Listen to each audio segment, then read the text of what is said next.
Une pauvre petite fille d'un millionnaire a réparé sa Mustang lorsqu'il aperçoit la bague à son doigt.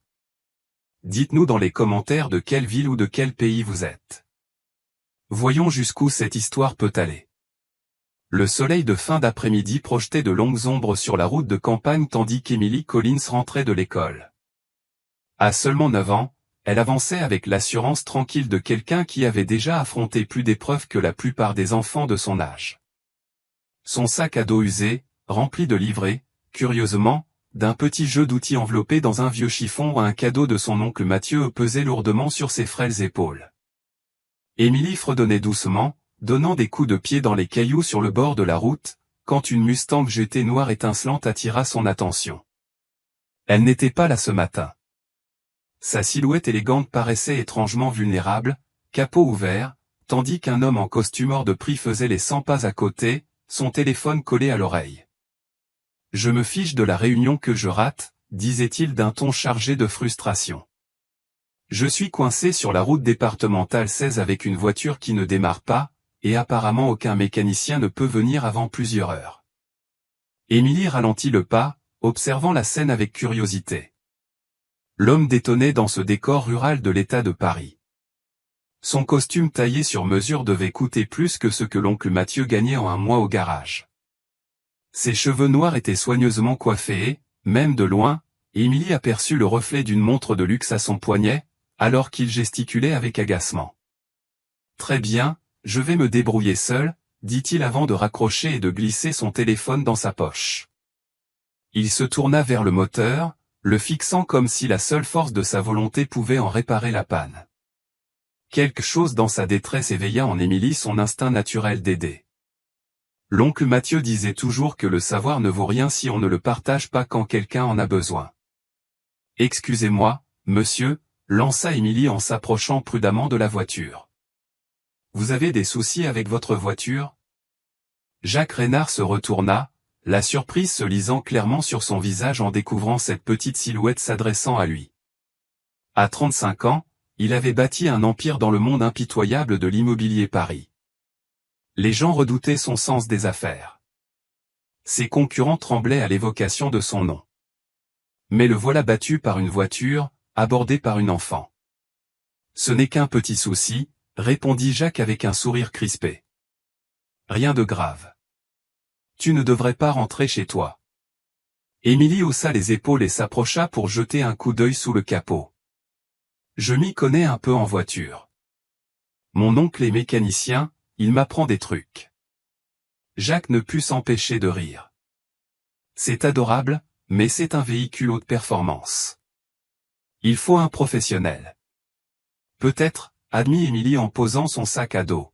« Mais un professionnel, c'est juste quelqu'un qui sait ce qu'il faut chercher. » Sans attendre la permission, elle se pencha au-dessus du moteur, prenant soin de ne pas salir sa tenue d'école en la rapprochant trop des pièces graisseuses.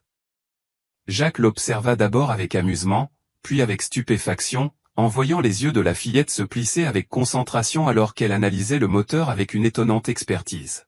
« Depuis quand il a des problèmes ?» demanda-t-elle, désormais tout à fait professionnelle. « Depuis environ 20 minutes, le moteur a commencé à surchauffer, puis il s'est éteint, » répondit Jacques. Emily hocha pensivement la tête. « Vous avez senti une odeur sucrée, comme du sirop ?» Jacques cligna des yeux. « Oui, en fait. »« Comment vous ?»« C'est le système de refroidissement, » l'interrompit Emily, pointant une petite flaque sous la voiture que Jacques n'avait même pas remarquée. « Vous voyez cette fuite ? Votre liquide de refroidissement s'échappe. C'est pour ça qu'il a surchauffé. » Jacques la fixa, puis regarda la flaque, puis à nouveau la petite fille. Sa confiance en elle était désarmante, ses connaissances incompréhensibles. « Quel âge as-tu » demanda-t-il. « 9 ans, répondit Emily, ouvrant déjà son sac à dos. « J'ai peut-être quelque chose qui peut t'aider temporairement. Mon oncle Mathieu m'oblige à toujours avoir un kit d'urgence. » Tandis qu'elle fouillait dans son sac, Jacques prit un moment pour vraiment la regarder. Elle était menue pour son âge, avec des yeux vifs qui semblaient porter une sagesse bien au-delà de ses années. Ses vêtements étaient propres mais usés, témoins de moyens modestes. Ses cheveux blond miel étaient attachés en une queue de cheval pratique, et une tache de saleté ornait sa joue sans qu'elle ne s'en rende compte. Voilà, dit-elle fièrement en sortant un petit rouleau de ce qui ressemblait à un ruban spécialisé et un sachet de produits d'étanchéité pour système de refroidissement. Ça peut colmater la fuite jusqu'à ce que vous trouviez un vrai garage. Ça ne tiendra pas indéfiniment, mais ça devrait vous permettre de rejoindre la ville. Jacques resta sans voix tandis qu'Émilie localisait la fuite dans le tuyau du radiateur et appliquait la réparation temporaire avec des gestes sûrs. Elle travaillait rapidement et méthodiquement, expliquant chaque étape comme si elle était l'adulte et lui l'enfant à instruire. Voilà, dit-elle enfin en s'essuyant les mains avec une petite serviette de son kit. Attendez environ 10 minutes avant de redémarrer le moteur. Il faudra ajouter un peu d'eau pour remplacer le liquide de refroidissement perdu. Jacques se retrouva à suivre ses instructions, remplissant le radiateur avec des bouteilles d'eau de son coffre pendant qu'Émilie surveillait l'opération d'un air si sérieux qu'il faillit en sourire, malgré la frustration que lui inspirait la situation. « Moi, c'est Jacques, au fait, dit-il en tendant la main, un peu maladroitement. « Jacques Reynard. »« Emily Collins, » répondit-elle en la lui serrant avec une fermeté surprenante. « Enchanté, monsieur Reynard. » Au moment où leurs mains se touchèrent, quelque chose attira l'attention de Jacques. Une lueur rouge profonde sur le doigt d'Émilie. Une vieille bague ornée d'un rubis, manifestement trop grande pour sa main fine, maintenue en place par un fil enroulé autour de l'anneau. Un instant, Jacques sentit le monde vaciller légèrement. Cette bague. Quelque chose en elle lui semblait étrangement familier, réveillant des souvenirs flous, inaccessibles. Elle est intéressante, cette bague, dit-il, la voix soudain rauque. Émilie baissa les yeux, son expression s'adoucissant. C'était celle de ma mère. Elle disait que c'était le symbole d'une promesse importante. Une ombre passa sur son visage. Elle est morte l'an dernier. Je suis désolé, répondit Jacques machinalement, mais son esprit s'emballait. Pourquoi cette bague l'attirait-elle comme un courant sous-marin? Pourquoi la regarder lui serrait-elle la poitrine avec ce mélange étrange de perte et de reconnaissance? Le moteur démarra sans accroc lorsqu'ils essayèrent, rompant le moment suspendu. Émilie rayonnait de satisfaction tandis que Jacques restait distrait, incapable de se défaire de la sensation que quelque chose de significatif venait de se produire. Quelque chose de bien plus profond qu'un simple incident sur le bord de la route. « Laissez-moi vous raccompagner chez vous, proposa-t-il, se surprenant lui-même. C'est la moindre des choses. Émilie hésita à peine avant d'acquiescer. Merci, monsieur Reynard. Ce serait gentil. Alors qu'ils s'éloignaient de la bande d'arrêt d'urgence, aucun des deux ne pouvait imaginer que cette rencontre fortuite allait déterrer des secrets enfouis depuis 15 ans, ébranler les fondations de leur vie et dévoiler des vérités que des puissants avaient tout fait pour enfouir. Pendant que Jacques conduisait Émilie chez elle, il ne cessait de jeter des coups d'œil à la bague de rubis à son doigt. Chaque fois que le soleil de l'après-midi en faisait briller les facettes, des éclairs de souvenirs effleuraient les bords de sa mémoire. Cette bague, dit finalement Jacques, rompant le silence. Elle est vraiment particulière. Où votre mère l'a-t-elle eue exactement? Émilie tourna distraitement la bague, geste devenu habituel au fil des mois à porter cet héritage trop grand. Maman ne l'a jamais dit clairement. Seulement qu'une personne spéciale la lui avait confiée, pour la garder en sécurité. Et qu'un jour, je comprendrai pourquoi elle était si importante. Jacques serra plus fort le volant, ses jointures blanchissant. Est-ce que je pourrais la regarder de plus près quand on s'arrêtera? Émilie hocha la tête, intriguée par son intérêt mais sans inquiétude. Il y avait dans la voix de monsieur Reynard quelque chose d'étrangement vulnérable. Étonnant chez un homme qui, visiblement, ne manquait de rien. Lorsqu'ils arrivèrent devant l'immeuble modeste où vivait Émilie, elle ôta la bague et la tendit à Jacques. Le fil qui enserrait l'anneau se relâcha légèrement. Le temps sembla se figer lorsque Jacques tint la bague dans sa paume. La pierre rouge profonde était sertie dans de l'or vieilli, finement orné de filigrane. De minuscules vrilles entrelacées de feuilles et de lianes formaient, si on les regardait attentivement, les initiales OR. Olivia Reynard, murmura-t-il, à peine audible. Quoi? Demanda Émilie. Jacques fixait la bague, abasourdi. Il y a 15 ans, j'ai donné exactement cette bague à une petite fille de la maison des enfants du soleil. Une petite fille nommée Liliane. Il croisa le regard d'Émilie. J'avais promis que je reviendrais pour elle.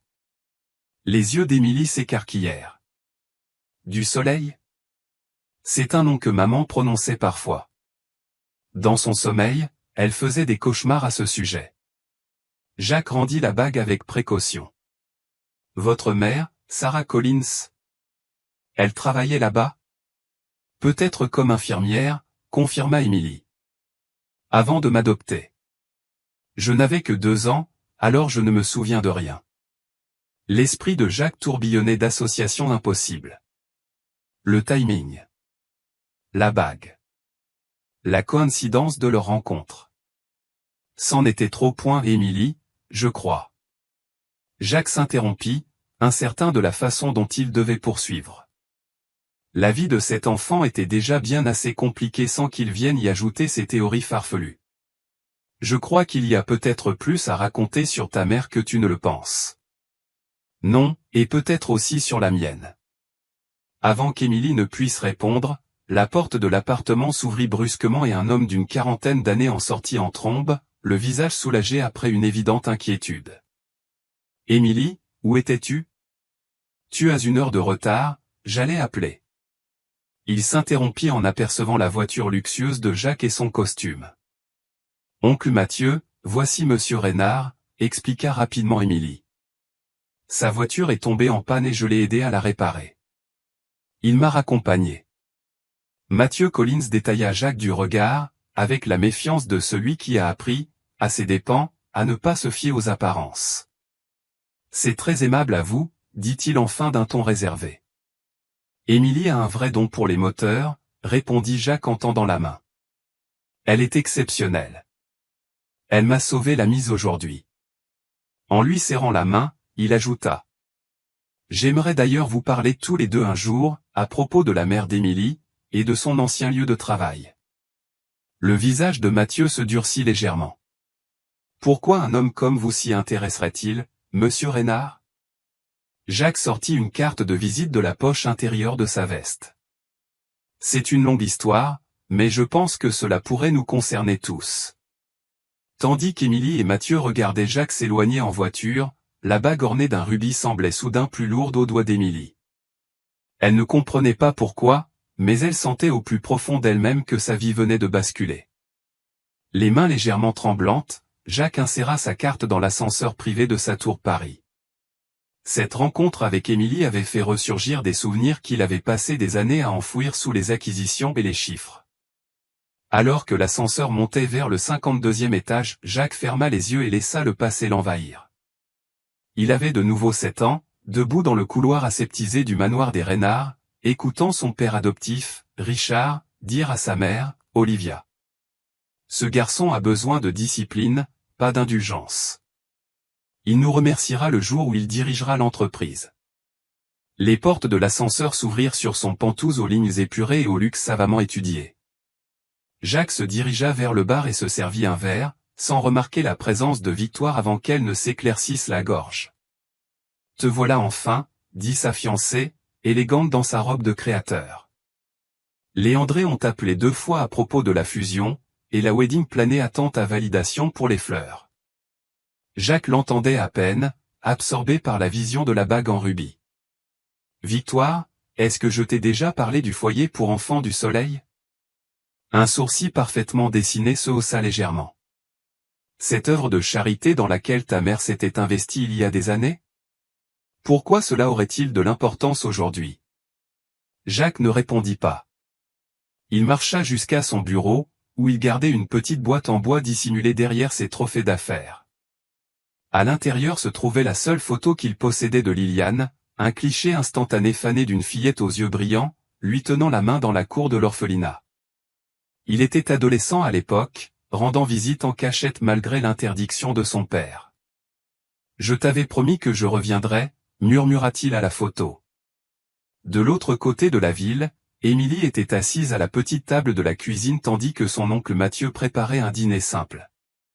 Pourquoi cet homme riche s'intéressait-il autant à l'ancien lieu de travail de maman, demanda Mathieu, essayant de paraître décontracté.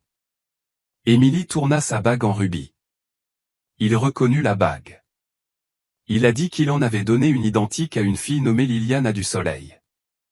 Les mains de Mathieu se figèrent.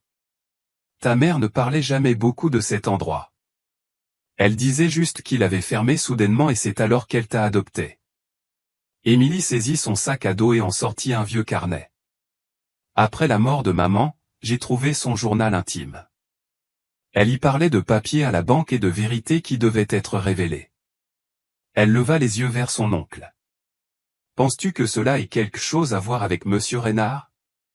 L'expression de Mathieu se fit plus sombre. Je ne sais pas, mais les gens riches comme ça ne s'intéressent généralement pas aux gens comme nous sans raison. Il semblait triste. Pendant ce temps, Jacques accédait au serveur du groupe Reynard Développement, cherchant toute mention de du Soleil Children Home. Ce qu'il trouva fit glacer son sang. Des archives d'acquisition de propriété montrant que son père avait acheté le terrain de l'orphelinat il y a 15 ans, juste quelques semaines après la dernière visite de Jacques à Liliane. Les documents officiels indiquaient que l'orphelinat avait fermé en raison de difficultés financières. Mais un mémo interne révélait que Richard Reynard avait utilisé des connexions politiques pour forcer la fermeture, invoquant des violations du code de construction qui semblaient étonnamment bien chronométrées. Ce qui était le plus perturbant, c'était une note manuscrite de son père.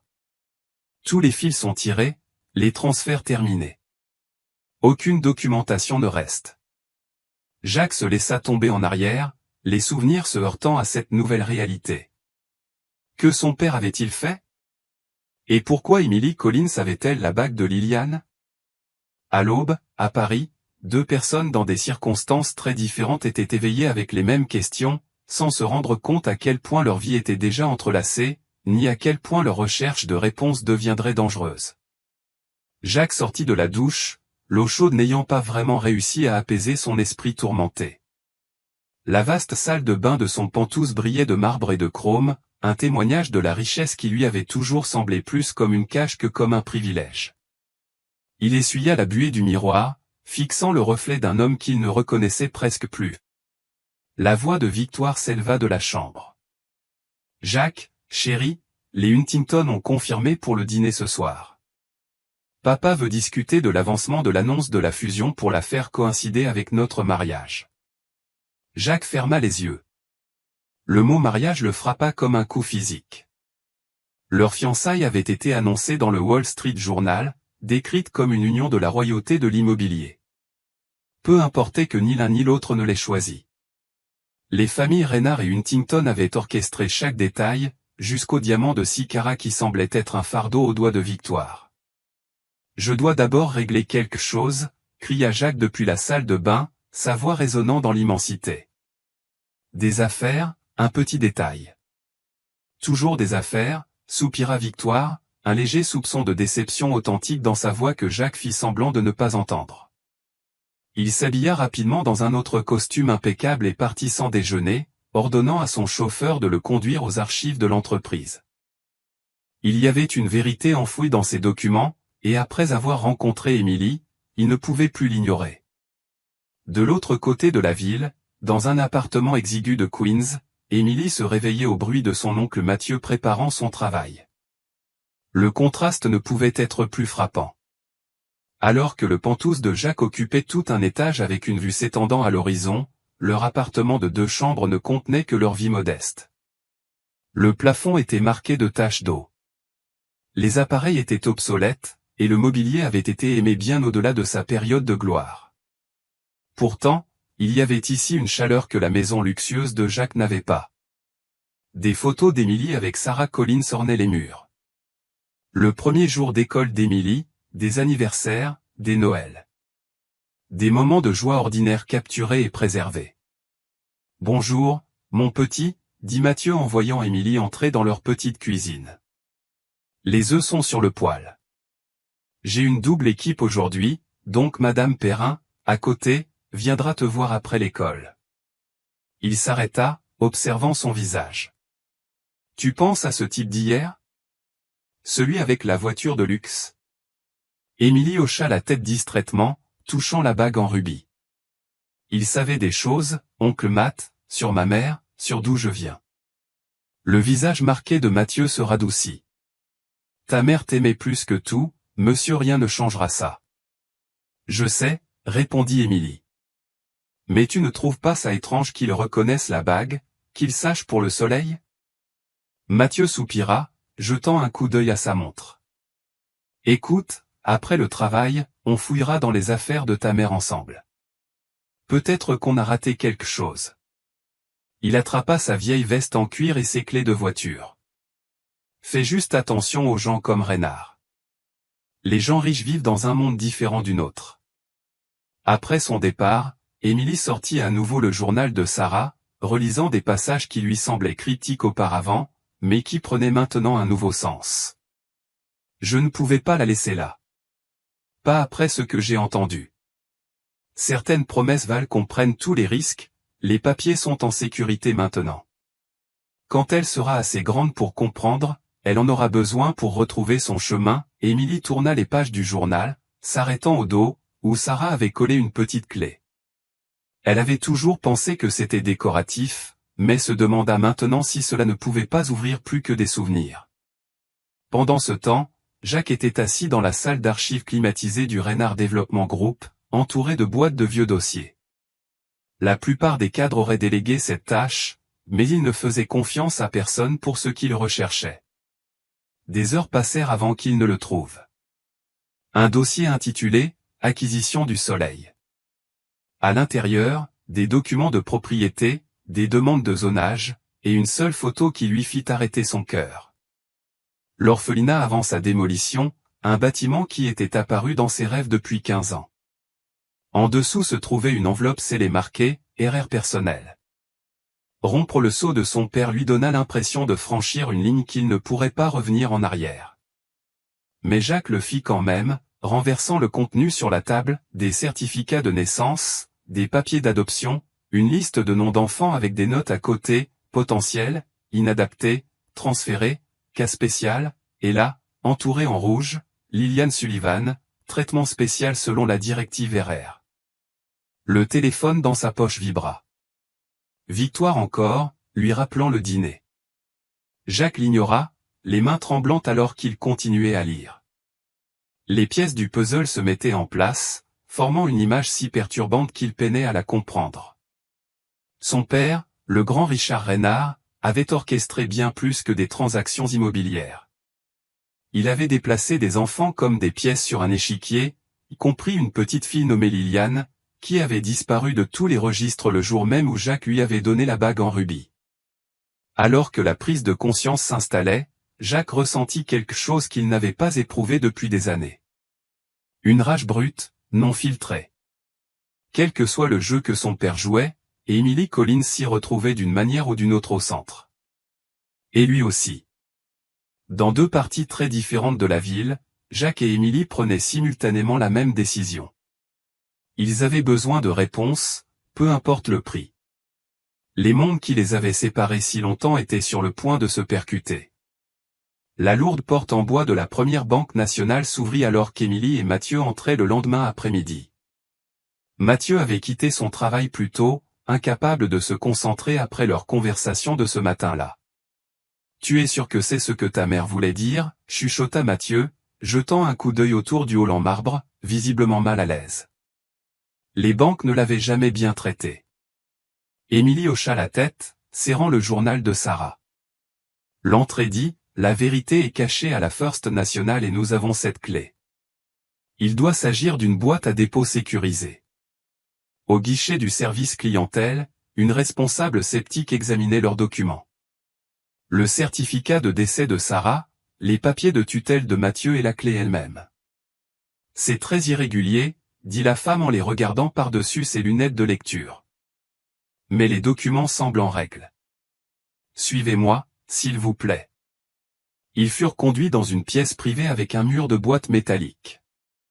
Lorsque la responsable inséra leur clé avec sa clé maîtresse, la boîte 1524 s'ouvrit avec un clic satisfaisant. « Je vous laisse de l'intimité, dit-elle, les laissant seuls avec le contenu. » Mathieu souleva le couvercle pour découvrir une enveloppe manille, une petite boîte en bois et une lettre scellée adressée à Émilie, écrite de la main de Sarah.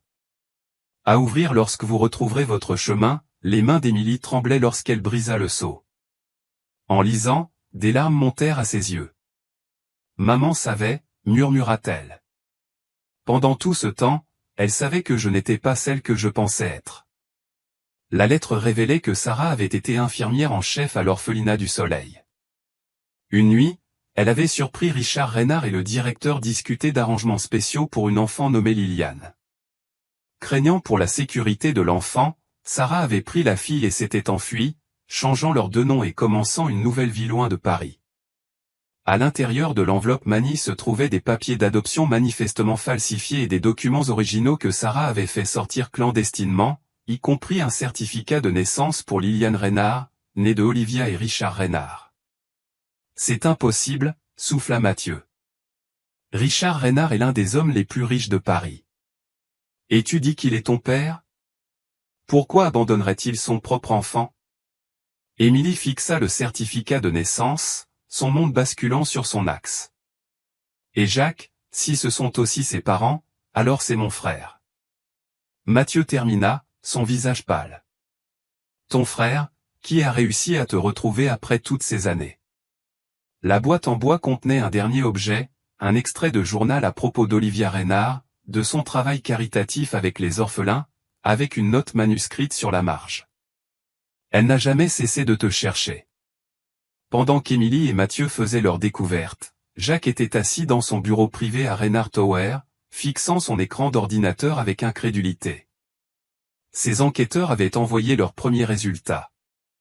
Des dossiers d'employés de Du Soleil montrant que Sarah Collins avait démissionné le même jour que la fermeture de l'orphelinat.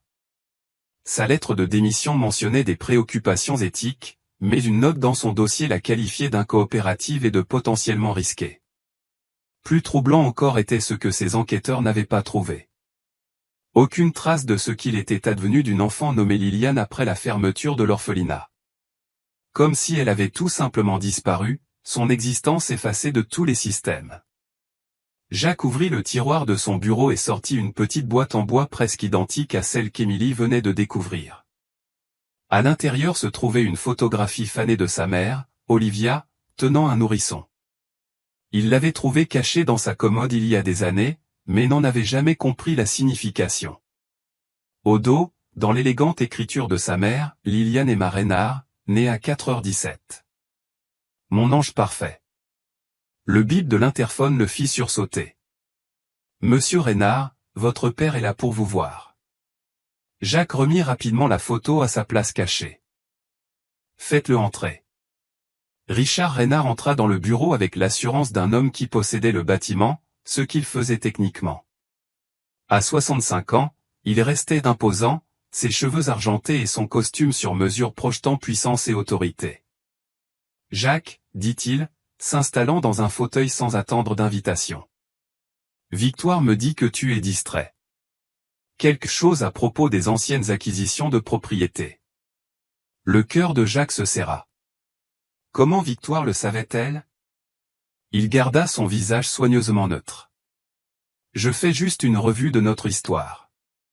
Le projet Place du Soleil me fait réfléchir à ce qui se trouvait là avant. Les yeux de Richard se plissèrent légèrement. L'histoire ancienne n'est pas une perte de temps. L'avenir du développement Reynard, c'est ce qui compte maintenant. Ton avenir avec Victoire pour sécuriser notre héritage. Le mot « héritage » pesa dans l'air entre eux. Il prit une nouvelle signification pour Jacques. Il pensa à Émilie ou Liliane et à la bague qui avait survécu à 15 ans de secret. Bien sûr, père, répondit Jacques calmement. Quelques détails qui devaient être réglés. Richard se leva, redressant sa veste. Certaines choses valent mieux qu'elles restent enterrées, mon fils. Concentre-toi sur ce qui compte. Il se dirigea vers la porte, puis s'arrêta. Oh, et Jacques, reste à l'écart de Queens. Rien de bon ne vient jamais de ce quartier. Lorsque la porte se referma derrière Richard, Jacques resta figé. Son père savait pour Émilie, pour sa visite, pour tout. Le jeu était plus dangereux qu'il ne l'avait imaginé, et Richard Reynard avait toujours joué pour gagner. Mais pour la première fois de sa vie, Jacques aussi jouerait pour gagner. Jacques ne rentra pas chez lui cette nuit-là. Au lieu de cela, il se rendit dans un hôtel discret du centre-ville, paya en espèces pour une chambre et passa 3 appels. Un à un détective privé qu'il estimait, un à son avocat personnel, et un à l'appartement d'Émilie. Lorsque Mathieu répondit, Jacques parla rapidement. « Je dois vous rencontrer, toi et Émilie. Pas chez vous, quelque part de public, mais privé. C'est à propos de ce que vous avez trouvé aujourd'hui. » « Comment sais-tu qu'on a trouvé quelque chose ?» demanda Mathieu, la suspicion évidente dans sa voix. « Parce que j'ai trouvé quelque chose, moi aussi, » répondit Jacques. « Et je pense que nous sommes tous en danger. » 1 heure plus tard, ils se retrouvèrent dans un dîner tranquille à Brooklyn. Émilie serrait un petit sac à dos contenant les documents de Sarah, ses yeux grands ouverts, remplis de questions, alors que Jacques glissait dans le coin en face d'eux. « Je pense que tu es mon frère, » dit immédiatement Émilie, sans aucune salutation préalable. Jacques hocha lentement la tête. « Et je pense que Richard Reynard, notre père, t'a caché pendant 15 ans. La question est, pourquoi ?» Mathieu passa un bras protecteur autour des épaules d'Émilie. La lettre de Sarah mentionnait quelque chose à propos de dispositions spéciales pour Liliane, pour Émilie. « Tu sais ce que cela signifie ?» L'expression de Jacques se fit plus sombre. « Mon père ne fait rien sans raison. Les enfants de Du Soleil n'ont pas été simplement adoptés, ils ont été sélectionnés. J'ai trouvé une liste dans les archives de l'entreprise qui catégorise les enfants comme des biens. »« Pourquoi faire ?» demanda Mathieu. « Je ne sais pas encore. Mais la fermeture de l'orphelinat coïncide avec autre chose, la restructuration de Reynard Développement en une société cotée en bourse. Mon père avait besoin de capitaux importants pour son expansion. » Émilie se pencha en avant. « Qu'est-ce que ça a à voir avec moi ? » Dans le monde des affaires et de l'héritage, les lignées comptent, expliqua Jacques, surtout pour quelqu'un d'aussi obsédé par son héritage que Richard Reynard. L'illumination traversa le visage de Mathieu. « Une assurance ? Il te gardait comme assurance. » Jacques hocha la tête, sombre. Ou un levier. Ou, hésita-t-il, l'horreur complète de ma supposition est encore trop terrible pour la formuler. Émilie sortit la lettre de Sarah. Maman a écrit qu'elle avait entendu Richard dire que je devais être préparé pour ma mission, que quelque chose devait se passer le jour de mes 18 ans. Jacques regarda sa montre. C'est dans moins de 9 ans. Nous devons savoir ce qu'il préparait. Alors, que faisons-nous ? Demanda Mathieu. Nous avons besoin de preuves. Des preuves concrètes qui tiendront face à l'armée d'avocats que mon père emploie. Demain, je rencontre ma mère, Olivia. Elle doit savoir quelque chose. Les yeux d'Émilie s'agrandirent. Ma mère biologique. Puis-je venir ? Jacques secoua la tête. Trop dangereux. Richard a des gens qui la surveillent en permanence. Mais je lui parlerai de toi. Il hésita, puis ajouta doucement, elle n'a jamais cessé de chercher, Émilie. Une fois, j'ai trouvé une boîte entière de rapports de détectives privés dans son placard. Émilie cligna des yeux pour retenir ses larmes. Tout ce temps, je pensais. Une serveuse s'approcha, interrompant le moment. Alors qu'elle déposait du café pour les adultes et du chocolat chaud pour Émilie, Jacques remarqua une berline noire ralentir à l'extérieur de la fenêtre du dîner. Il faut y aller, dit-il brusquement. Par l'arrière. Alors qu'il se précipitait à travers la cuisine et dans l'allée derrière, Mathieu attrapa le bras de Jacques. Reynard, dans quoi tu nous as embarqués ? Les yeux de Jacques étaient durs lorsqu'il observa Émilie monter dans le vieux camion de Mathieu. La vérité, et mon père ferait tout pour la garder enfouie. Les rayons du matin traversaient les vitraux de la cathédrale Saint-Patrick tandis que Jacques attendait dans un coin calme, à l'écart des touristes et des fidèles. C'était le seul endroit où sa mère pouvait le rencontrer sans que Richard le sache. Sa confession hebdomadaire lui servait de couverture parfaite. Olivia Reynard entra, portant de grandes lunettes de soleil et un chapeau modeste, ne ressemblant en rien à la socialité dont la photo ornait les galas de charité. À 58 ans, elle restait élégante, mais Jacques remarqua le léger tremblement de ses mains lorsqu'elle s'assit à ses côtés. « Jacques, murmura-t-elle. Ton message disait que c'était urgent. »« Je l'ai trouvé, maman, » dit simplement Jacques. « J'ai trouvé Liliane. » Olivia se figea. Sa composure se fissura. « C'est impossible. Richard a dit qu'elle était morte. » Jacques termina sa phrase. Encore un autre des mensonges de père. Elle est en vie. Sarah Collins l'a prise et l'a protégée toutes ces années. Des larmes glissèrent sous les lunettes de soleil d'Olivia. Mon bébé. Où est-elle? Est-ce qu'elle va bien? Elle s'appelle maintenant Émilie. Elle a 9 ans. Brillante. Et elle a tes yeux, dit doucement Jacques. Et elle porte toujours la bague en rubis que je lui ai donnée. Ta bague? Olivia ôta ses gants, révélant une bague en rubis identique. Les bagues de ma grand-mère, une pour chaque jumelle. Jumelle. Le monde de Jacques bascula à nouveau. Liliane était une jumelle. Olivia hocha lentement la tête. Tu ne le savais pas. Richard en a fait en sorte. Des filles identiques, nées à 7 minutes d'intervalle. Il m'a dit que le deuxième bébé était mort à la naissance. J'étais tellement médicamenté que je n'ai pas pu poser de questions avant de retrouver un peu de lucidité. Il y avait des certificats de décès, un petit enterrement privé. Pourquoi séparer des jumeaux? Pourquoi enlever Liliane de ta vie mais la cacher à du soleil? La voix d'Olivia se fit encore plus basse. Un contrôle par assurance. Le grand-père de Richard avait une obsession bizarre pour les jumeaux. Il croyait qu'ils partageaient une connexion spéciale. Quand Richard a découvert que j'attendais des jumelles identiques, il a commencé à prendre des mesures.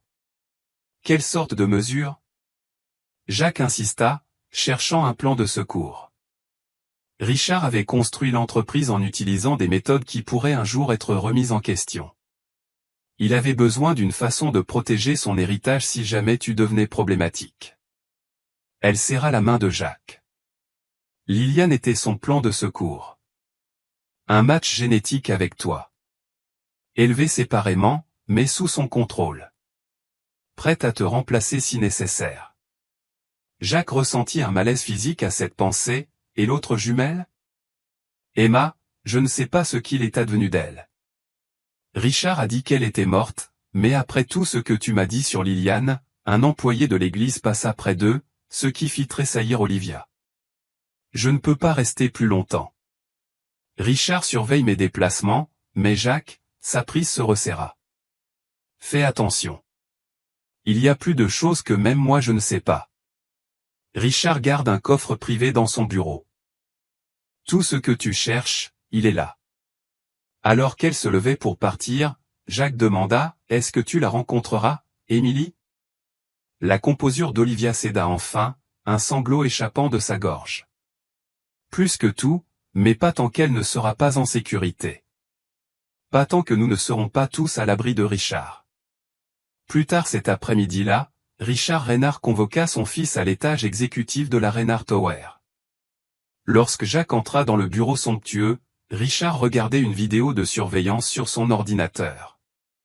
Choix intéressant de lieu de réunion ce matin, dit Richard, tournant l'écran pour montrer à Jacques lui et Olivia à la cathédrale.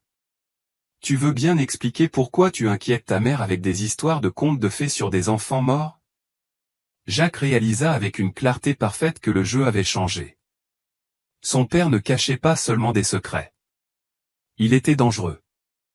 Et quelque part en ville, Émilie pourrait être en grand danger aussi.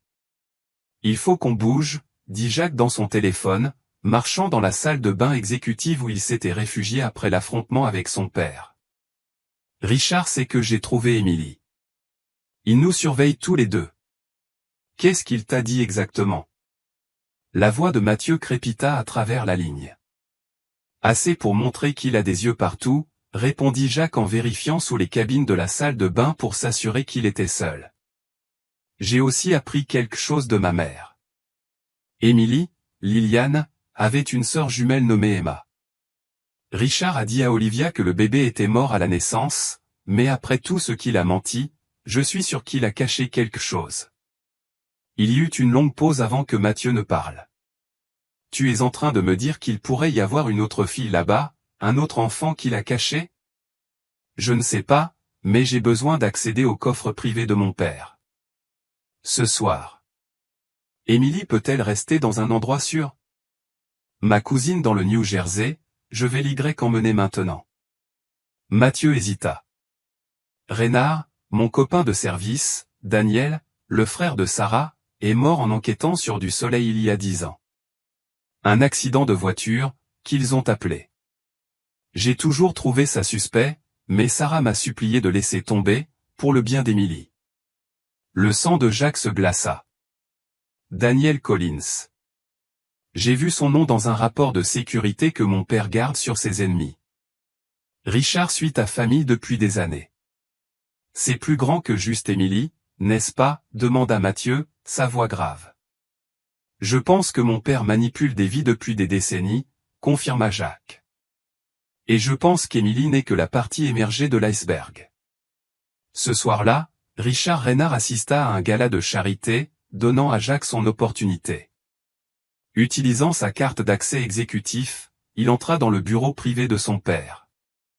Après les heures de bureau, le coffre était dissimulé derrière un tableau, un portrait de famille où Richard se tenait fièrement avec Jacques et Olivia, la main possessivement posée sur l'épaule de Jacques. La combinaison prit 3 tentatives. La date de naissance de Richard échoua, tout comme la date de fondation de l'entreprise. Sur un pressentiment, Jacques essaya le jour où il avait été officiellement adopté par la famille Reynard. Le verrou se déverrouilla. À l'intérieur, des piles de documents étaient organisées dans des dossiers méticuleux. Jacques photographia tout avec son téléphone, travaillant rapidement à travers des dossiers étiquetés d'adoption spéciale, recherche génétique et l'actif de contingence. Ce qu'il découvrit lui donna des hauts le cœur. Richard avait orchestré des dizaines d'adoptions provenant de divers orphelinats, sélectionnant des enfants présentant des caractéristiques spécifiques et un potentiel particulier. Le plus perturbant était un dossier intitulé « Études sur les jumeaux », contenant des recherches sur des jumeaux identiques élevés séparément, testant les limites de l'influence génétique par rapport à l'environnement. Un dossier marqué « Succession Reynard » contenait les preuves les plus accablantes. Des plans détaillés pour l'avenir d'Émilie, y compris des préparatifs pour l'intégrer à l'entreprise si Jacques venait à devenir un fardeau. Il y avait des emplois du temps pour son éducation, son conditionnement psychologique, même des procédures médicales planifiées pour ses années d'adolescence, et sous tout cela, un dernier dossier intitulé « Emma », contenant uniquement un certificat de décès et une seule photographie d'un nourrisson. Au verso, écrit d'une main précise de Richard, échantillon de tissu cryoconservé, stocké au Reynard Medical Research. Code d'accès 7729 ER. Le téléphone de Jacques vibra avec un message de Mathieu, homme dans une berline noire observant l'appartement. On est sorti par l'arrière. On est en sécurité maintenant. Et toi? Alors que Jacques commençait à répondre, la lumière du bureau s'alluma soudainement. Il leva les yeux et trouva Victoire sur le seuil, sa robe de soirée suggérant qu'elle venait directement du gala. « Je savais que tu cachais quelque chose, dit-elle froidement. Qu'est-ce que tu fais exactement, Jacques? Il glissa son téléphone dans sa poche. Tu ne comprendrais pas, elle s'approcha lentement, observant le coffre ouvert et les dossiers éparpillés. Et c'est moi, parce qu'en ce moment, je suis ta seule option. Ton père a envoyé son équipe de sécurité te chercher il y a 10 minutes. Jacques scruta son visage, cherchant une trace de tromperie.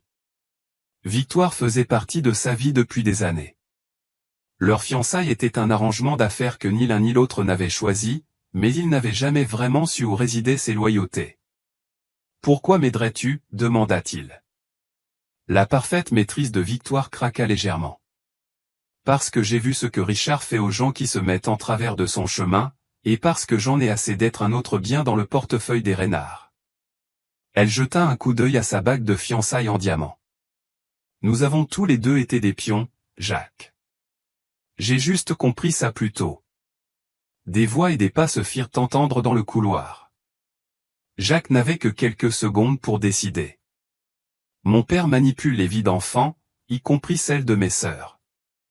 Sœurs, en fait, des jumelles. Il expérimente la recherche génétique, séparant des familles. Ça va au-delà de tout ce que tu peux imaginer. Victoire acquiesça d'un signe de tête décisif. Prends l'ascenseur de service jusqu'au sous-sol. Je leur dirai que je t'ai vu aller sur le toit. Elle ôta ses talons. Vas-y maintenant. Alors que Jacques courait dans le couloir de service, les dossiers sous le bras et le téléphone en main, il se rendit compte que les lignes de bataille étaient en train d'être tracées. Richard Reynard avait passé des décennies à construire son empire sur des secrets et des manipulations. Mais maintenant, une alliance improbable se formait pour faire tomber cet empire. Un mécanicien sans abri, un enfant orphelin, une mondaine réticente, et le fils qui avait enfin découvert la vérité. La question était de savoir s'il pourrait survivre assez longtemps pour l'exposer. Jacques retrouva Mathieu et Émilie dans un dîner de nuit du New Jersey, son visage marqué par sa fuite étroite. Le banc en vinyle grinça lorsqu'il s'y glissa, posant une clé USB sur la table. Tout ce que j'ai trouvé dans le coffre de mon père, expliqua-t-il, sa voix basse, y compris ceci. Il glissa une photographie à travers la table, l'image du bébé Emma. Émilie la fixa, ses petits doigts traçant le visage du nourrisson. Ma jumelle, murmura-t-elle. Maman ne m'a jamais dit. Elle ne l'a peut-être pas su, dit doucement Mathieu. Sarah t'a emmené et s'est enfuie. Elle n'aurait pas eu le temps d'enquêter sur tout. Jacques hocha la tête.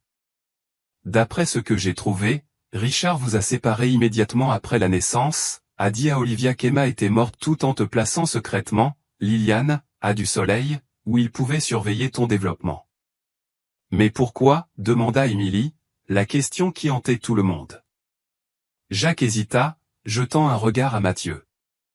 Combien une enfant de 9 ans devrait-elle savoir sur l'obscurité qui a façonné sa vie? Mathieu comprit le regard.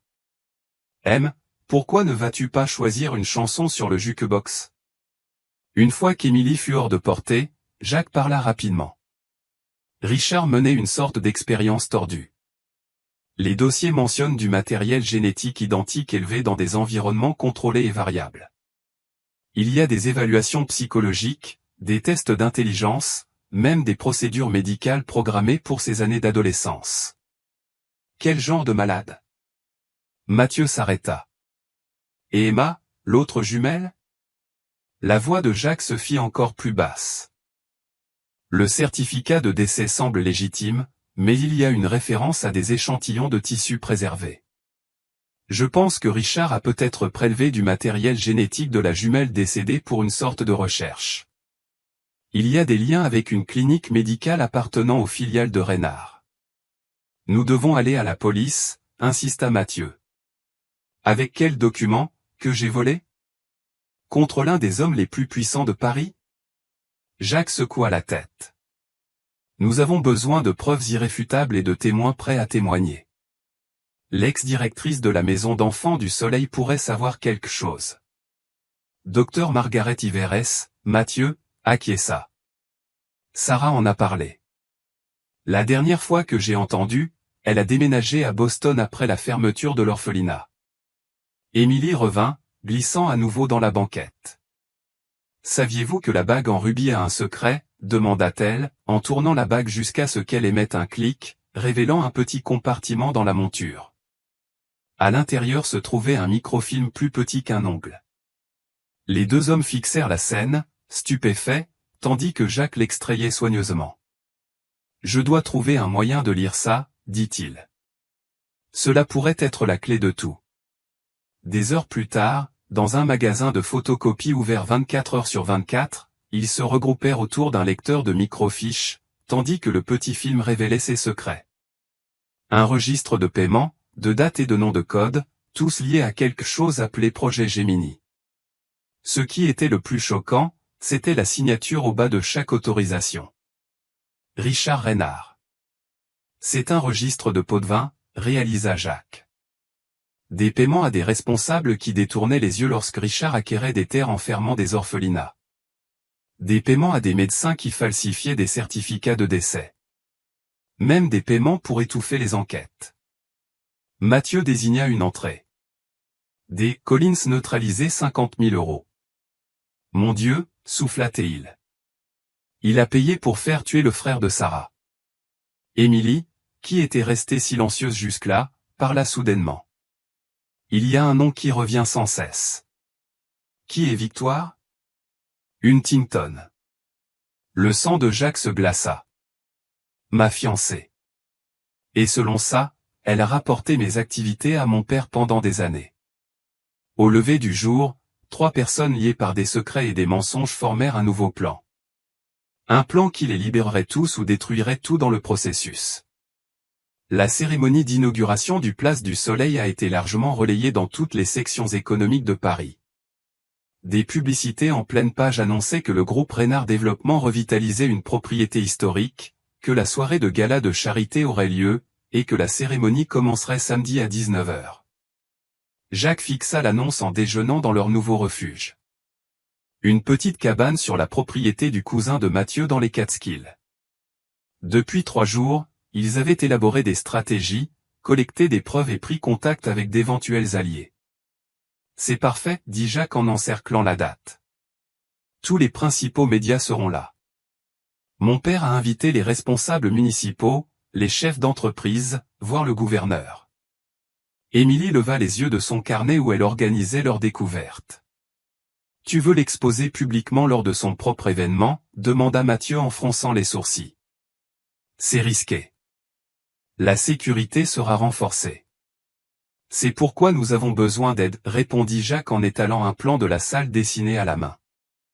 J'ai contacté Dr Iveres, elle est prête à témoigner sur ce qui s'est passé au du Soleil, les enfants choisis pour un placement spécial, les dossiers disparus.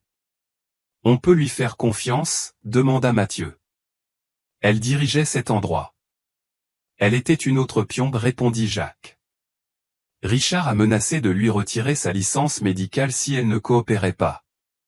Elle vit avec la culpabilité depuis 15 ans. Émilie pointa du doigt les preuves en microfilm. Et Victoire? Elle t'espionne depuis tout ce temps. L'expression de Jacques se fit plus tendue. En fait, je ne suis plus si sûr. Il sortit son téléphone et leur montra un message. J'ai trouvé quelque chose dans l'email privé de Richard. Te rencontrer n'était pas un hasard. Il a provoqué la panne de ta voiture près de l'école d'Émilie. Il la surveille depuis des années. Sois prudente. V. Tu penses qu'elle change de camp? Demanda Mathieu, sceptique. Je pense qu'elle est aussi une victime de la manipulation de mon père, tout comme nous, répondit Jacques. Et elle a l'accès dont nous avons besoin. Le plan qu'ils avaient formulé était audacieux. Victoire s'assurerait que Jacques soit ajouté à la liste des intervenants de la cérémonie. Une annonce surprise de ses fiançailles et de son futur rôle de PDG. Mathieu, se faisant passer pour un membre du personnel de l'événement, assurerait leurs besoins techniques. Dr Iveres arriverait avec des documents sur les manœuvres de l'orphelinat de Richard et Émilie, leur arme secrète, resterait cachée jusqu'au moment parfait. Et ma sœur, Emma, demanda Émilie doucement. Jacques hésita. J'ai localisé l'endroit où les échantillons génétiques sont stockés. Après la cérémonie, une fois Richard exposé, nous aurons l'autorité légale pour enquêter à fond. À l'approche du crépuscule, la veille de la cérémonie, ils firent leur dernière préparation.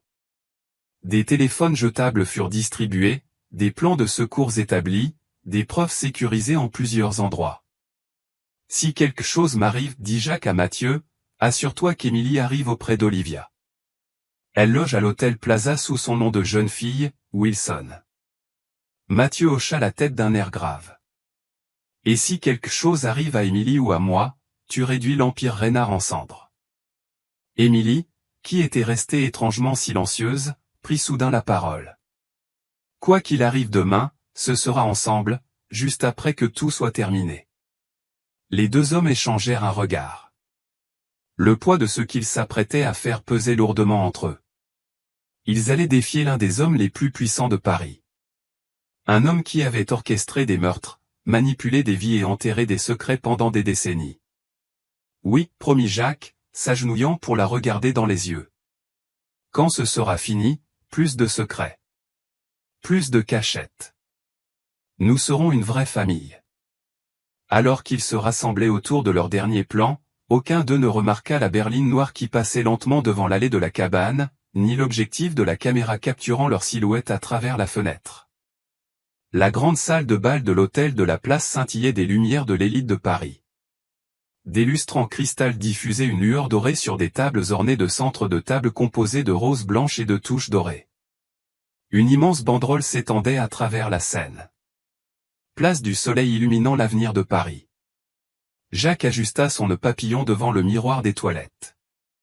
Victoire, à ses côtés, se retouchait le maquillage.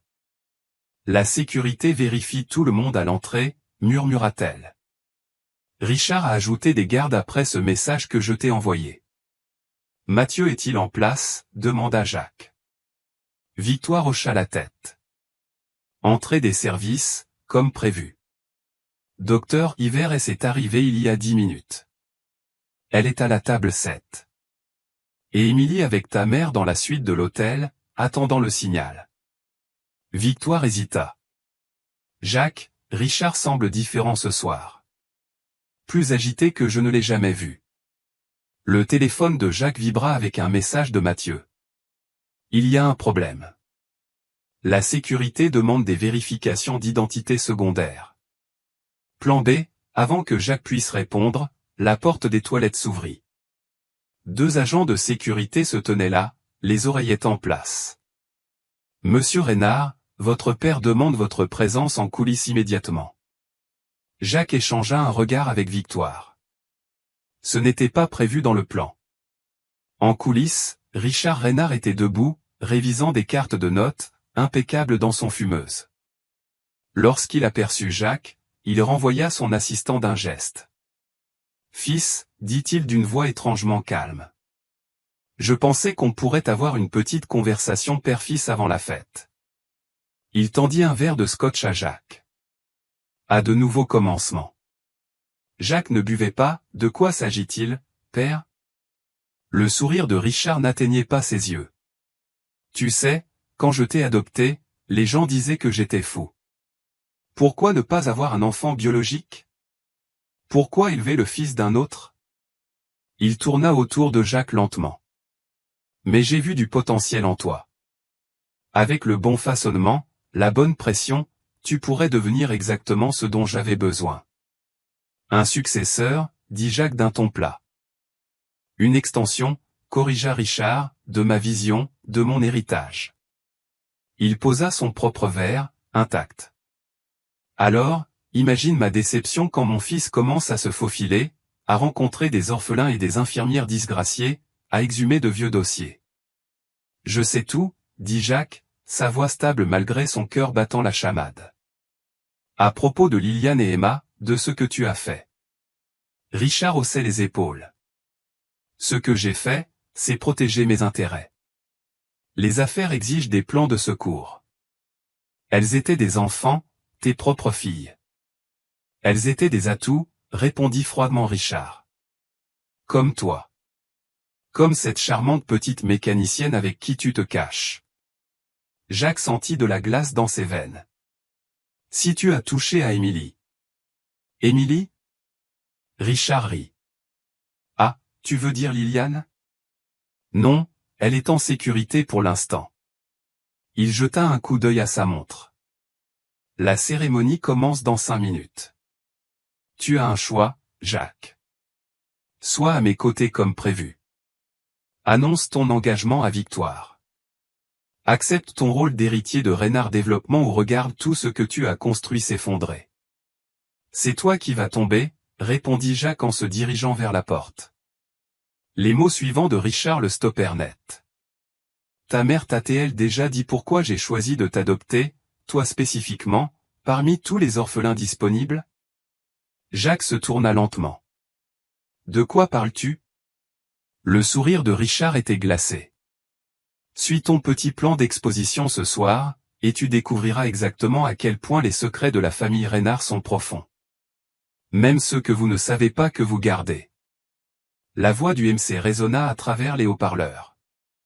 Mesdames et messieurs, veuillez accueillir le visionnaire derrière Place du Soleil, Monsieur Richard Reynard. Les applaudissements remplirent la salle de bal lorsque Richard Reynard monta sur scène, sa présence imposante attirant tous les regards. Jacques se glissa discrètement dans la foule, cherchant frénétiquement Victoire.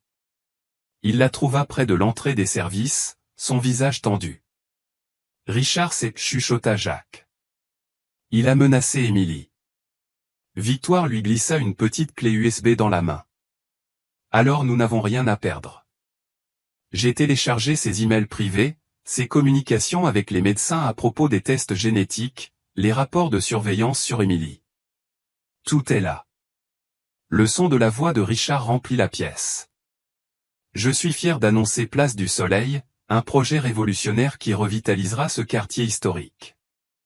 Jacques aperçut le docteur Ivers à sa table, leurs regards se croisèrent avec un léger hochement de tête. Mathieu s'était positionné près des contrôles audiovisuels, portant un uniforme de traiteur. Tout était en place malgré les avertissements de Richard. Et maintenant, Richard continua, j'aimerais inviter mon fils, Jacques Reynard, à me rejoindre pour annoncer un nouveau chapitre passionnant pour notre famille et notre entreprise. Le projecteur se braqua sur Jacques. Lorsqu'il se dirigea vers la scène, le temps sembla ralentir. Des années de manipulation, de mensonges et de vérités cachées avaient conduit à ce moment. Quel que soit le secret que Richard détenait sur lui, il ne pouvait pas être pire que la vérité qu'ils avaient déjà découverte. Merci, père, dit Jacques, prenant le micro. Sa voix resta calme malgré son cœur qui battait la chamade. Avant de parler de Place du Soleil, j'aimerais partager quelque chose sur l'histoire de cette propriété. Le sourire de Richard se crispa presque imperceptiblement. Il y a 15 ans, continua Jacques, un orphelinat appelé du Soleil Children's Home se trouvait sur ce site. Il a été soudainement fermé. Les enfants ont été dispersés et tous les dossiers de son existence ont été presque effacés. Des murmures se propagèrent dans la foule. Un des écrans vidéo derrière eux clignota alors que Mathieu téléchargeait les preuves qu'ils avaient collectées. J'ai récemment découvert pourquoi. Jacques expliqua que l'orphelinat faisait partie d'une opération de plusieurs décennies visant à manipuler la vie des enfants pour des gains personnels, des avantages d'entreprise et des expériences perturbantes. Richard s'avança, tendant la main vers le micro. Mon fils est clairement malade. J'ai des preuves, interrompit Jacques, désignant les écrans qui affichaient maintenant des documents provenant du coffre-fort de Richard. Ces fichiers montrent comment Richard Reynard a séparé des jumelles à la naissance, déclarant l'une morte tout en surveillant secrètement l'autre. Des soupirs d'étonnement résonnèrent dans la salle. Les journalistes commencèrent à prendre des notes frénétiquement. Au fond de la pièce, une agitation éclata lorsqu'Olivia Reynard entra, Émilie à ses côtés, toutes deux portant des bagues en rubis identiques. J'aimerais vous présenter Emily Collins, annonça Jacques. Née Liliane Reynard, fille d'Olivia et Richard Reynard et ma sœur. Richard se jeta sur le micro. Sécurité, coupez la vidéo. Trop tard, Richard, une voix s'éleva dans la foule. Sarah Collins se tenait là, pâle mais déterminée, soutenue par Mathieu. Je ne suis pas morte dans cet accident de voiture. Vos hommes ont échoué. La salle éclata en chaos. Les caméras crépitaient alors qu'Émilie courait vers Jacques, tandis que les gardes de sécurité regardaient Richard, indécis sur les ordres à suivre. J'ai sauvé Liliane quand j'ai entendu vos plans pour elle, poursuivit Sarah, s'adressant directement à Richard, pour l'élever séparément comme remplaçante de Jacques si jamais il vous décevait, pour l'utiliser dans vos recherches génétiques tordues. Olivia s'avança, sa voix perça le bruit. C'est vrai. Richard m'a dit que notre deuxième fille était morte à la naissance. Il ment depuis 15 ans. Le visage de Richard se tordit de fureur. Vous ne savez rien. Tout ce que j'ai fait, c'était pour cette famille, pour notre héritage. Il se tourna vers Jacques. Tu crois avoir gagné? Tu as détruit tout, y compris toi-même. Tu t'es déjà demandé pourquoi je t'ai choisi pour l'adopter? Regarde-toi, Jacques. Regarde ta mère. La ressemblance n'est pas une coïncidence. Alors que la vérité se lisait sur le visage de Jacques, le rire de Richard résonna de manière vide. C'est ça. Olivia n'était pas seulement ma femme. Si elle était ta tante biologique, ta vraie mère était sa sœur, ce qui fait de toi un Reynard par le sang depuis le début. Un autre élément de mon grand dessein. La salle de bal tomba dans un silence total après la révélation de Richard. Les journalistes restèrent figés, leurs caméras clignotant encore, mais capturant un instant de choc collectif. Jacques vacilla légèrement, sa main se posant sur l'épaule d'Émilie pour se soutenir alors que les implications de cette révélation s'abattaient sur lui. « Vous voulez dire que je suis ?» Jacques commença, un Reynard de sang. Richard termina, un sourire tordu sur le visage. La nièce d'Olivia, sa sœur Margaret, est morte en accouchant. Tu étais le candidat parfait pour mes plans. Le sang de notre sang, mais élevé sous mon contrôle total. Olivia s'approcha de Jacques, des larmes coulant sur son visage. Je ne savais pas pendant des années, Jacques. Quand j'ai découvert la vérité sur ta mère, ma sœur, Richard a menacé de t'envoyer ailleurs si je te disais quoi que ce soit. Le docteur Hiver s'avança parmi la foule. Je peux confirmer cela. Reynard Développement n'a pas simplement acquis des orphelinats. Ils ont créé des situations pour faire des orphelins quand cela était nécessaire. La mort de Margaret Wilson n'était pas un accident. Un journaliste cria, « Accusez-vous Richard Reynard de meurtre ?»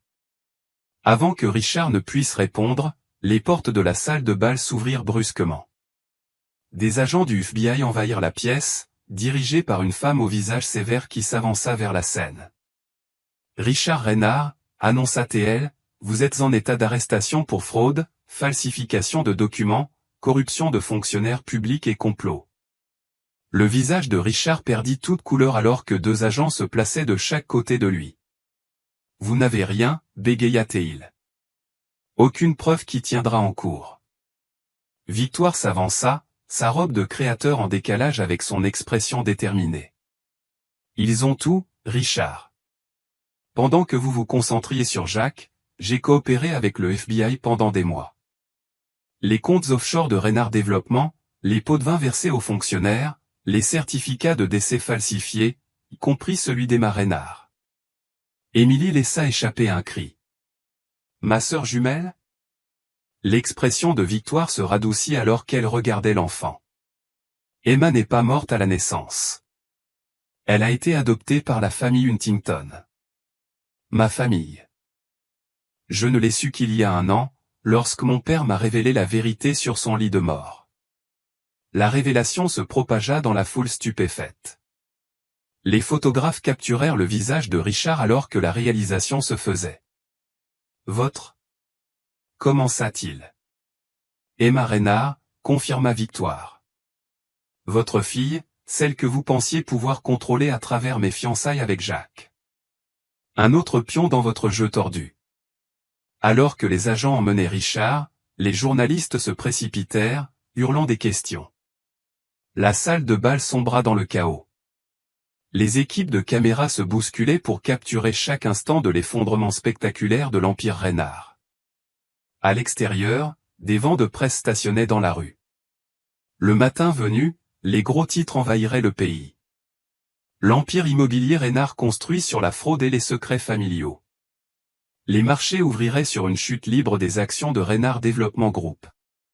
Les partenaires prendraient leur distance. Les contrats seraient annulés et des décennies de relations d'affaires se dissoudraient du jour au lendemain. Les jours passèrent dans un tourbillon d'interviews de police, de dépositions légales et de frénésie médiatique. Jacques, Olivia, Émilie et Victoire se retirèrent dans une propriété isolée à la campagne, protégée de la presse par des gardes de sécurité que Mathieu avait personnellement vérifiés. Une semaine après le gala, ils se réunirent dans le salon alors que les nouvelles d'enquête supplémentaires éclataient. Le conseil d'administration de Reynard Développement avait voté à l'unanimité pour retirer le nom de Richard de l'entreprise. Les projets furent arrêtés, y compris Place du Soleil. Le FBI avait élargi son enquête pour inclure Reinhard Medical Research, où des preuves inquiétantes d'expérimentation génétique avaient été découvertes. Que va-t-il se passer maintenant? Demanda Emily, blottie contre Olivia sur le canapé. La semaine écoulée avait tissé des liens timides entre la mère et la fille, renforcés par un traumatisme partagé et une guérison commune. Jacques regardait par la fenêtre le paysage paisible de la campagne, si différent de la silhouette de Manhattan qui avait défini sa vie. L'entreprise sera restructurée sous supervision judiciaire. La plupart des actifs seront probablement liquidés pour payer les restitutions. Et Richard, demanda Mathieu depuis sa position près de la porte, toujours instinctivement sur ses gardes pour protéger tout le monde, se voit-il refuser la liberté sous caution? Oui, répondit Jacques. Trop de personnes influentes prennent leur distance, offrant des preuves en échange de l'immunité. Ses propres membres du conseil témoignent contre lui. Sarah, qui les observait en silence depuis un fauteuil, prit la parole. Et toi, Jacques? Que vas-tu faire maintenant que tout le monde connaît la vérité sur ta naissance? C'était la question que Jacques se posait depuis cette nuit-là. Son identité, son passé, son avenir, tout avait été construit sur les mensonges de Richard. Je ne sais pas encore, admit-il. Mais pour la première fois de ma vie, c'est moi qui décide. Nous décidons tous. Alors que la nuit tombait, la famille improbable se retrouva ensemble, non pas liés par les manipulations de Richard, mais par leur volonté commune de reprendre leur vie hors de son ombre. L'empire qu'il avait construit au fil des décennies grâce au contrôle et à la tromperie s'était effondré en une seule nuit. Mais des décombres de cet empire, quelque chose de plus précieux commençait à émerger. La vérité, la liberté, et la chance d'une véritable connexion. Les bagues en rubis que portaient Émilie et Victoire, symboles des plans tordus de Richard, représentaient désormais quelque chose de différent. Une famille retrouvant son chemin les uns vers les autres contre toute attente. Les mois passaient comme le changement des saisons. L'emmet transformateur. Le scandale des Reinhard avait disparu des gros titres, mais continuait de faire des vagues dans les cercles commerciaux et juridiques. Richard restait en détention, attendant son procès. Son empire était démantelé pièce par pièce sous supervision judiciaire. Un matin d'automne frais, Jacques se tenait devant la propriété clôturée où se trouvait autrefois l'orphelinat du Soleil Children's Home. Les équipements de construction étaient immobiles. Le projet Place du Soleil avait été définitivement arrêté. Un panneau à vendre flottait doucement dans la brise. Le logo Reinhard Développement était conspicuement absent. « Penny, à quoi penses-tu » demanda Mathieu, rejoignant Jacques près de la clôture. Jacques sourit. « Je pensais à la notion de but. Comment tout ici a été construit sur le contrôle et la manipulation. Je veux créer quelque chose de différent. » Tu en as maintenant l'opportunité, répondit Mathieu. L'accord t'a donné des ressources, même après les paiements de restitution. Les conséquences juridiques avaient été complexes. Bien que Jacques ne portât aucune responsabilité pour les crimes de Richard, il avait volontairement renoncé à la majeure partie de son héritage Reinhard pour créer un fonds de compensation des victimes. Cependant, le tribunal lui avait accordé le contrôle de plusieurs actifs non entachés, suffisamment pour repartir de zéro sans l'ombre de la fortune de son père. J'ai parlé avec le conseil municipal, dit Jacques. Ils sont ouverts à la possibilité de reclasser cette propriété pour un usage communautaire, au lieu de commerce de luxe, à condition d'avoir la bonne proposition. Mathieu hocha la tête, une compréhension éclairant son visage. Un centre communautaire? Peut-être avec un programme de formation pour les jeunes sortant de l'aide sociale. Exactement. Des compétences techniques, du mentorat, des services de soutien. Jacques se tourna vers son ami. J'aurais besoin de quelqu'un qui s'y connaît en moteur pour diriger le programme automobile. Mathieu éclata de rire. Tu me proposes un emploi, Reinhard? Collins corrigea Jacques. J'ai légalement changé de nom la semaine dernière. Sarah m'a donné un toit quand elle n'y était pas obligée. Il me semblait juste de lui rendre hommage. Ils retournèrent à la voiture de Jacques, qui n'était plus une berline de luxe, mais un véhicule familial pratique. Le trajet vers leur nouvelle maison les emmena hors de la ville, dans une ferme modeste de 3 acres, assez grande pour leur famille peu conventionnelle, mais loin de l'opulence du Penthouse de Jacques. À l'intérieur, Émilie, maintenant répondant confortablement à la fois à Émilie et Liliane, selon la personne qui l'adressait, était assise à la table de cuisine de la maison YAYOU avec Olivia et Sarah, en train de travailler sur un projet scientifique.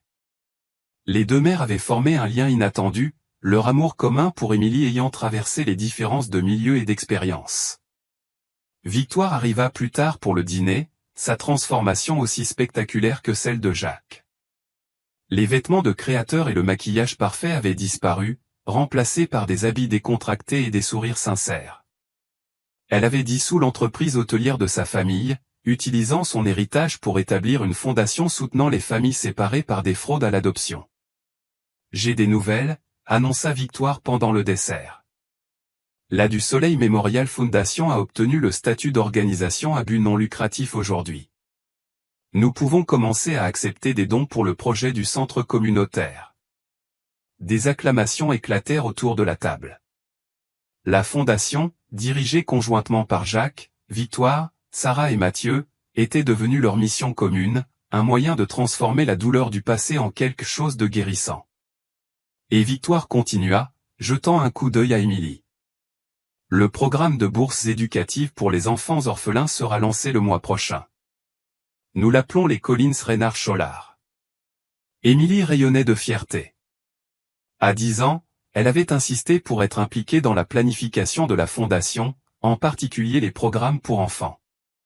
Sa perspective unique s'était révélée inestimable. Plus tard dans la soirée, Jacques trouva Émilie assise sur la balançoire du porche, regardant les étoiles. « Une grande journée demain, dit-il en la rejoignant.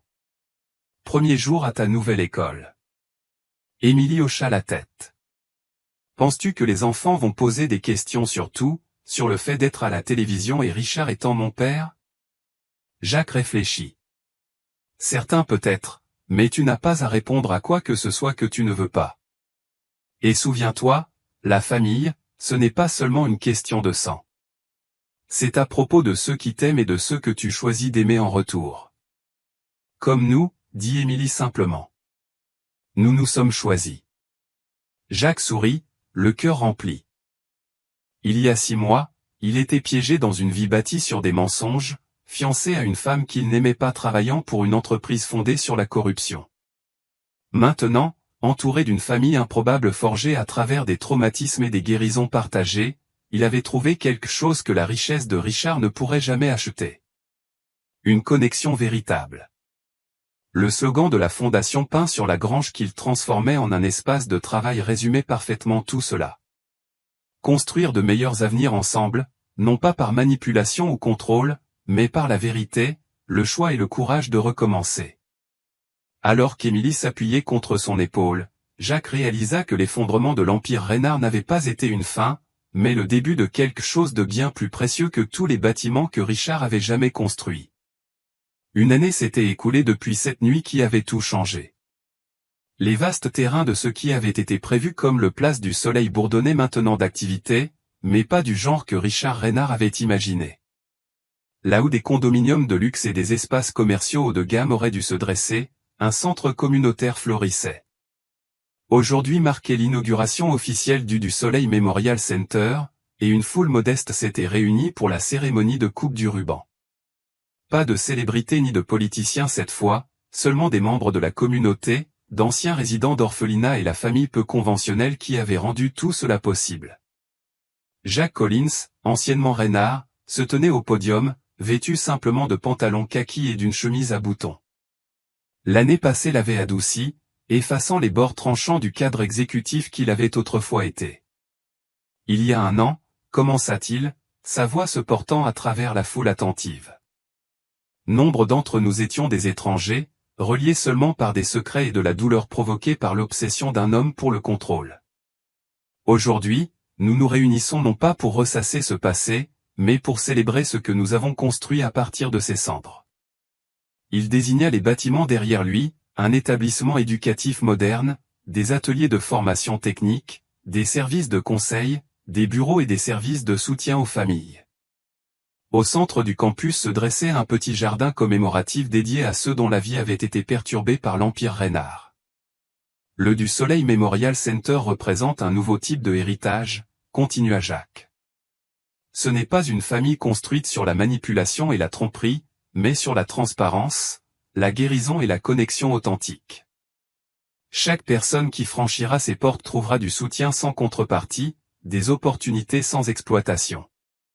Émilie, désormais âgée de 11 ans, répondant confortablement au nom d'Émilie et Liliane, était assise au premier rang entre Olivia et Sarah, rayonnante de fierté. À côté d'elle se trouvait Victoire, qui n'était plus la mondaine raffinée, mais une militante concentrée dont le témoignage avait été crucial dans les affaires en cours contre Richard Reynard et ses associés. Mathieu se tenait sur le côté, les bras croisés, les observant, tout en portant ce réflexe protecteur devenu sa nature. En tant que directeur du programme de formation technique, il avait déjà commencé à travailler avec un groupe d'adolescents arrivant à l'âge adulte, sortant des foyers d'accueil, leur enseignant des compétences automobiles et bien plus. La dignité, l'autonomie et la confiance. Je tiens à remercier ceux qui ont rendu ce jour possible, dit Jacques, son regard passant d'un visage à l'autre. Mathieu Collins, dont le courage et la loyauté n'ont jamais faibli. Sarah Collins, qui a tout risqué pour protéger un enfant qui n'était pas le sien par naissance, mais qui est devenu le sien par l'amour. Olivia, qui a enduré des décennies de silence, mais qui a trouvé sa voix quand cela comptait le plus. Victoire, qui a choisi la vérité plutôt que le privilège. Sa voix se fit plus douce en regardant Émilie, et surtout cette jeune demoiselle, qui nous a rappelé ce qui compte quand le monde semblait à l'envers. Émilie se leva et rejoignit Jacques au podium, sa confiance étant remarquable pour une si jeune fille. Ensemble, ils coupèrent le ruban, ouvrant officiellement le centre. Alors que les applaudissements résonnaient dans la foule, la célébration continua tout au long de l'après-midi. Les membres de la communauté visitèrent les installations. Les enfants jouaient dans le jardin et les bénévoles servaient un déjeuner simple. Il n'y avait pas de lustre en cristal ni de flûte de champagne. Juste des gens se réunissant avec une joie authentique. Alors que la journée touchait à sa fin, Jacques trouva Émilie assise sur un banc dans le jardin commémoratif, tournant son anneau en rubis pensivement. « À quoi penses-tu » demanda-t-il en s'asseyant à côté d'elle. Émilie leva les yeux. « Je pense à cet anneau. Il a tout déclenché. Toi, tu l'as reconnu ce jour-là sur la route, mais il représente aussi toutes les mauvaises choses que Richard a faites. » Jacques acquiesça, comprenant ses sentiments partagés. Les objets portent la signification qu'on leur attribue. Cet anneau nous a reliés quand Richard a essayé de nous séparer. C'est quelque chose de bon qui est venu de quelque chose de mauvais. Émilie réfléchit un instant, puis enleva lentement l'anneau. Je pense qu'il appartient ici, non? Dans le mémorial. Pour que les gens se souviennent de l'histoire. Jacques ressentit une fierté immense pour sa sagesse. Je pense que c'est parfait. Ensemble, ils se rendirent au petit présentoir au centre du jardin où des photos et des souvenirs racontaient l'histoire de la maison d'enfants du Soleil et des vies qu'elle avait touchées. Émilie déposa l'anneau en rubis parmi eux. Sa couleur rouge profond captant la lumière de l'après-midi. Ce n'est pas seulement pour se souvenir des mauvaises choses, expliqua Émilie. C'est pour se souvenir que de bonnes choses peuvent arriver après. Comme nous, qui nous sommes trouvés. Plus tard dans la soirée, leur famille élargie se retrouva pour un dîner à la ferme qui était devenue leur maison. La conversation s'écoula facilement, ponctuée de rires qui auraient semblé impossibles un an auparavant.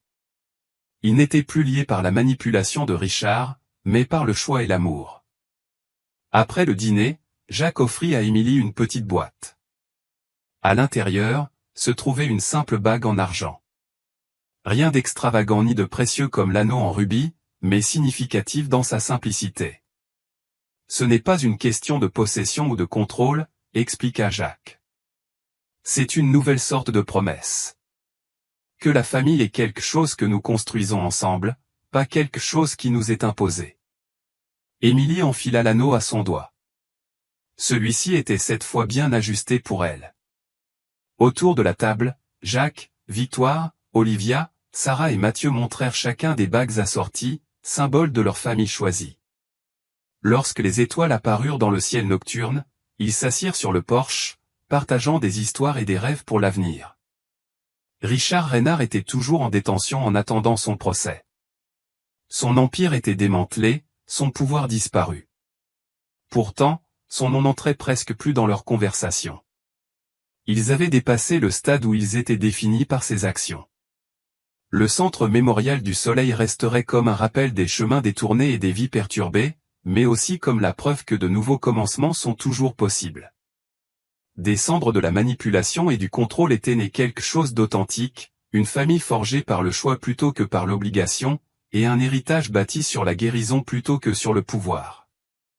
Jacques regarda autour de lui ces personnes qui étaient devenues sa vraie famille. Il ressentit une satisfaction que toute la richesse de Richard n'aurait jamais pu lui procurer. Émilie croisa son regard et lui sourit, son visage reflétant la paix qu'ils avaient tous trouvée. L'anneau en rubis était là où il devait être, dans le passé. Leur avenir, symbolisé par les simples bagues en argent qu'ils portaient maintenant, s'étendait devant eux, vierge et plein de possibilités.